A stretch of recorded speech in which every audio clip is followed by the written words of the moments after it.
Tume ya haki za kiutawala CAJ imetoa wito kwa serikali ya kaunti ya Tana River kutunga sheria ya umma kupata habari kutoka kwa utawala na sera ya kupokea malalamishi kutoka kwao. Akizungumza mjini Hola, mwenyekiti wa tume hiyo Charles Orinda amesema tume hiyo inatarajia angalau kaunti 20 humu nchini kukamilisha mchakato huo katika mwaka huu wa kifedha. Nimekuja hapa kutembelea kaunti hii kwa sababu kuna miradi tunafanya na kaunti, na tumekuwa na kikao na mawaziri wa upande huu. Tumejadiliana kuhusiana na vile wananchi wa hii kaunti wanaweza leta malalamishi yao kwa hudumiwe, na vile vile tuna maneno ya access to information, ndio watu wapate ujumbe yale wanataka wakitafuta kwenye county.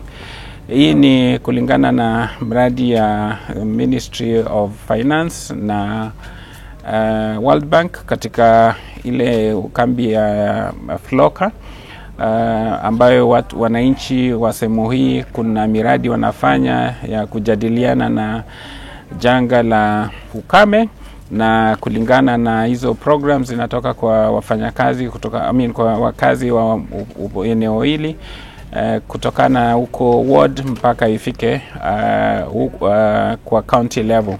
Target yetu ni kwamba tunataka county 20 iwe imepitisha hiyo sheria in this financial year. Waziri wa mazingira Tana River Matthew Baboya amekariri kuwa serikali ya kaunti itachukua hatua kabambe kushirikisha washikadau husika kuhakikisha sheria na sera zilizopendekezwa zinatekelezwa kwa wakati. Katika nguzo muhimu nguzo muhimu za katiba ambayo tunaitekeleza ni kwamba mwananchi ana haki ya kupata habari za kiserikali.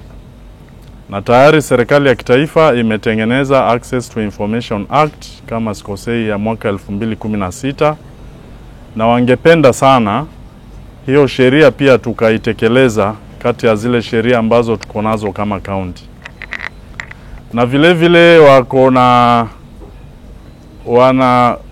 wanapigia upato kwamba ule mfumo wa kuangalia ama kuangazia malalamishi ya wananchi dhidi ya serikali ama taasisi za serikali almaarufu Grievance Redress Mechanism, ambayo tunaitekeleza kwa miradi ya kupambana na mabadiliko ya tabia nchi katika ile mradi wa Floka, pia huo mfumo uwe rasmi kwa gatuzi lote la Tana River.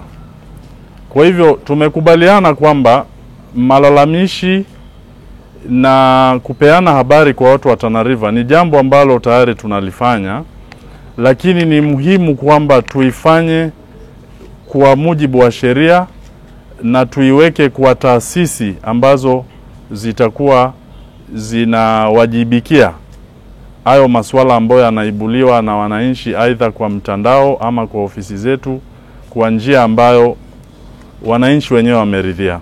Kando na tume hiyo kuzuru kaunti kwa malengo ya sheria na sera, Orinda amesema tume hiyo aidha inachukua malalamishi ya wananchi kuhusu bima mpya ya afya SHA katika kaunti wanazozuru, kisha baadaye kuwasilisha kwa Wizara ya Afya kwa lengo la kuboresha huduma hiyo.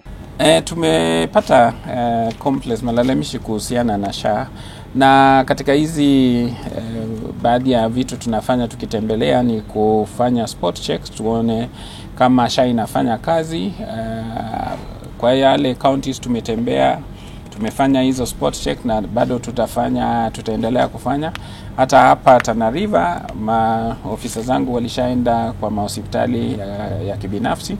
Tukipata nafasi tutatembelea hospitali zingine za kiserikali kama ni ya county, na tuone na pia tuoji wananchi watuambie shida yao ni nini na SHA.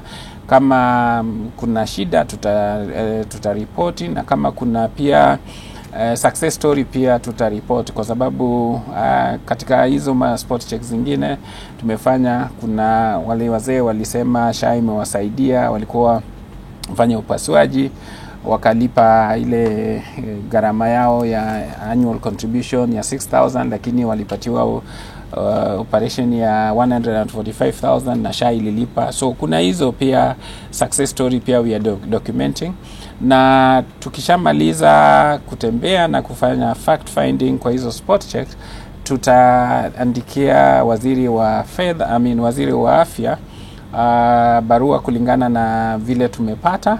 Yale inafanya tunasambia waendelee mbele, na yale haifanyi pia tunawaambia warekebishe.